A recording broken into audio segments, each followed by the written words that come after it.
So thinking about one of the most interesting and enjoyable auctions that I've done, I would have to say certainly up there would be the collection of George D. Horst. Now, this was a collection, it was a real dream come true, I have to say. We went out to a Christmas tree farm near Reading in darkest Pennsylvania, and out in the woods was a rather, not derelict, but rather, hadn't been cared for building. And we pushed the door open, and there were all these treasures of art.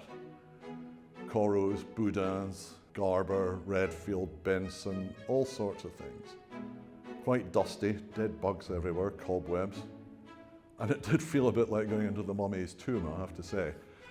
So it's not often that you see collections like that, and the story behind it was that originally these artworks were destined for the Reading Museum. And Mr. Horst had gone off travelling around Europe, and when he came back he found out that in fact they were building the museum in another location that he had not approved of. And so he immediately said, I want all my art back. And he took it all back, and he built this house specifically to put it in. So we were fortunate enough to be asked to sell the collection. There were about 60, just over 60 lots. The family that we worked with, the consigners, were an absolute dream to work with, absolute pleasure to work with. They took our advice. We set the estimates at a level that we thought would get interest. And come the day of the sale, we had interest from nearly 50 countries. And back in those days, rare now, we had a full sale room, which was wonderful. For an auctioneer particularly, you just could feel the energy, it was great. So 60 odd lots, sold them all, it was a white glove sale, and about a third of them set a world record.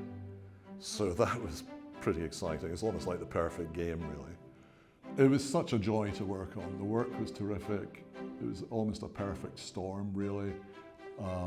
All of the work had been bought in the early 20th century. We had the original catalogues. Many of them had been bought from shows in the Pennsylvania Academy. In many cases, we had original receipts for them. So the provenance was just blue chip. And as a postscript to all that, I think it was a couple of years later, I had a call from the National Gallery in London. And they said, we now have one of the paintings that you had in the sale, and it was a work by a Danish artist, Lauritz Andersen Ring. Not particularly well known to everyone, quite well known in Denmark. I said, well, actually, we're bringing an exhibition of paintings over to London shortly, so I'll stop by to see it.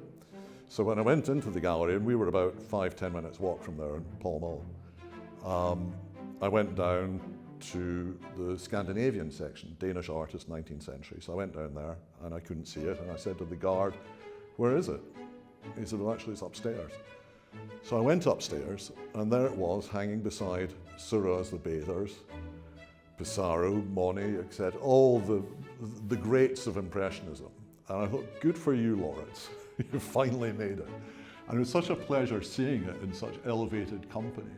You know, having originally seen it rather dirty and dusty and covered in bugs and whatnot in this house out in the woods. So here he was, and he'd arrived. And actually, earlier this year, I went back and I thought, oh, I'll go and see my old friend again. And he wasn't in the gallery. I thought, well, they must have taken him downstairs, but he was in the gallery next door, and I was hanging between a Monet Water Lilies and another work by Pissarro. So obviously they think of this painting very highly, which I'm delighted about. And that was an absolute pleasure. It's what we all get out of bed for in this business.